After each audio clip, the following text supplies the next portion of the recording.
Hi all, Blizzbear here. Today I'll be counting down my top 10 favorite characters in Fire Emblem Blazing Sword, or just called Fire Emblem in North America. This is a playable characters only list. Also, this is not necessarily a list of the best units in the game, though as you'll find out, that heavily factored into forging this list. You can bet you won't be seeing Marcus here though, that's for sure. Without further ado, let's get started. Honorable mentions: Kent, Sane, Heath, Guy, Rebecca, Sarah, and Barter. It was hard picking just 10. Number 10, Priscilla. Priscilla is the best healer in the game. That starts off as a healer in my opinion, with Sarah being a very close second. With growth rates like those above, Priscilla ends up being a very well-rounded unit. Also, as a troubadour and eventually a Valkyrie, Priscilla generally will outmove every other mage in the game, adding to her awesomeness. She will be able to use staves initially, and upon promotion gains the ability to use anima magic, increasing her versatility. Her average stats at 20-20, which means to level someone to 20 in their base class, promote them, then level them to 20 in their promoted class, are 35 HP, 22 magic, 24 skill, which is capped, 22 speed, 30 luck, which is also capped, 10 defense, and 27 resistance. This means she has 6 stats above 20, not including HP, which is phenomenal. Now, some people will notice Priscilla has the usual mage type issues, HP and defense, which is true. However, she has a huge evasion stat, which will allow her to evade quite effectively. Just don't send Priscilla out in the open like she is a general, and you should be fine. Number 9, Eliwood. One of the main characters of the game, some may actually call him the main character. Eliwood is no slouch in combat. Eliwood at 20-20 will average the following stats: 52 HP, 24 skill, 24 strength, 23 speed, 24 luck, 17 defense, and 16 resistance. This means he will wind up with 4 stats above 20, above average defenses, and a boatload of HP. Eliwood starts with swords, and upon promotion can use lances too. After promotion, Eliwood will have a nice 7 move. Eliwood will perform quite well for anyone using him throughout their adventure, as he can handle just about every situation thrown at him. Number 8, Raven. Raven is a mercenary who is geared toward ripping apart his foes, and he is quite adept at it. At 20-20, Raven will wind up with 57 HP, 25 strength, which is capped, 26 skill, 26 speed, also capped, 13 luck, 15 defense, and 8 resistance. Raven has enormous strength and speed, combined with being able to critical often.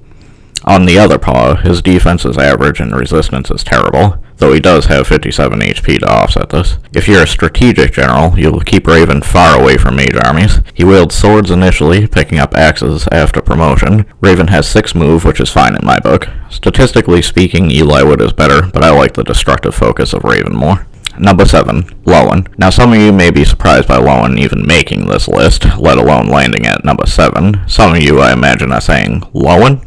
Lowen? What are you thinking, Blizzbear? I really like Lowen as a character. At 20-20, Lowen averages 58 HP, 19 strength, 17 skill, 19 speed, 21 luck, 23 defense, and 12 resistance. None of these stats are terrible, and his HP and defense make Lowen quite the meat shield. And with 8 movement after promotion, he will be a lightning meat shield. Add to this, Lowen gets to wield swords, lances, and axes, and he is quite varied. I don't need all my units to KO units every round, and Lowen's more defense-orientated design appeals to me. Lightning meat shield for the win. Number 6, Florina. Next up is the Goddess of the Sky, Florina.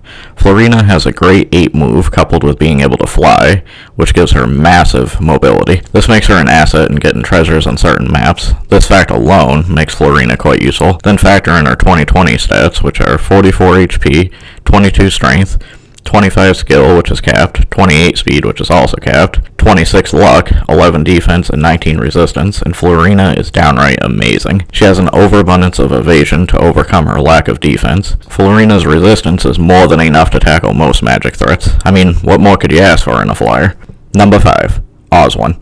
As a general, Oswin has a meh 5 move, which could be fixed with some boots, just saying. As a knight, he can wield lances, and when promoted, gains the ability to wield axes too.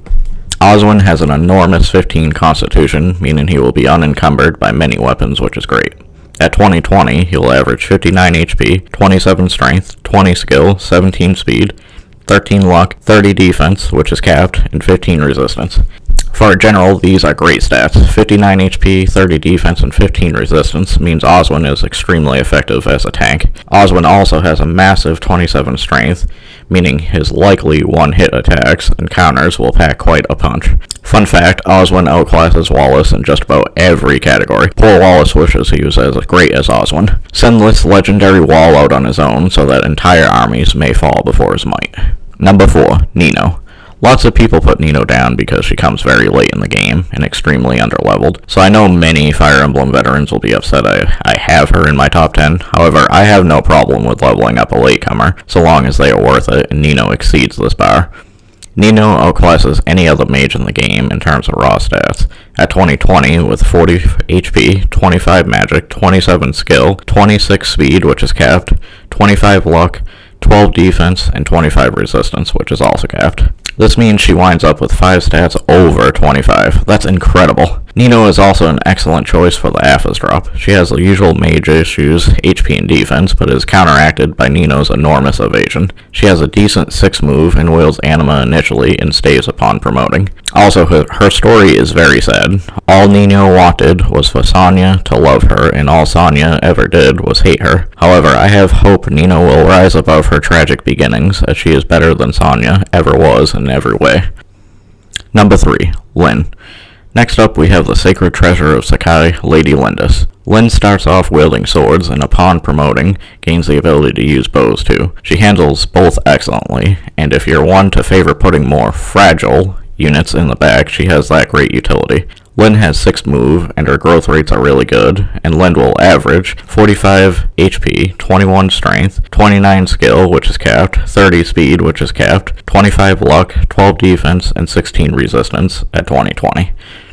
Her 16 resistance will mean Lyn will be able to tackle most mages with no problem.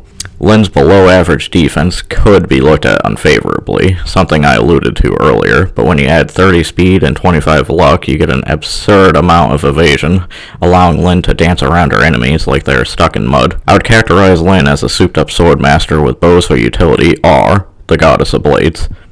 Number 2, Dart. I love Berserkers, I really do. Dart will only have access to axes, but that's all he needs. Dart will have 6 move, but with the added benefit of being able to cross mountains and seas. As a Berserker, Dart has a plus 15 critical rate, which is incredibly useful. He also has 13 Constitution, which will allow him to use just about every axe unencumbered. He has good stat growth and will average 59 HP, 30 strength, which is capped, 15 skill, 27 speed, 13 luck, 14 defense, and 7 resistance. Dart's defenses aren't too hot, but that's what Berserkers are about. His huge HP gives you a nice buffer, and with it you can have Dart tackle certain frontline situations effectively. Where Dart really shines is in his ability to inflict grievous damage with 30 strength and 27 speed, combined with his 20 plus chance to critical. Dart will melt the faces off all who dare to oppose him. Number 1, Hector. What happens when you combine the strength of a Berserker with the defense of a general? You get this god of a unit, Hector. Hector will have 5 move, which is meh, and yet another great fit for those boots. He starts off with axes and upon promoting, wields swords too. Hector has a mountainous 15 Constitution, which allows him to wield just about every weapon without penalty. Hector has phenomenal stat growth, and at 2020 averages 56 HP, 29 strength, 23 skill, 21 speed, 14 luck, 28 defense, and 14 resistance. Unleash this terror onto the battlefield and watch Hector go through entire armies like they're tissue paper, whilst barely being dented. Hector is without a doubt my favorite character in this gem of a game, and among my favorites in the entire Fire Emblem series.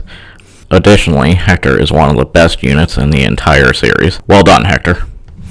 Well, that wraps up this list. If you have your own favorite characters, please share in the comments below. If I can get enough people to participate in this, I'd like to make a community top 10 list. If you just want to comment, that's just great too. I'd like to hear from you. If you liked my video and want to help my channel, like, subscribe, and share. Until next time, fare thee well.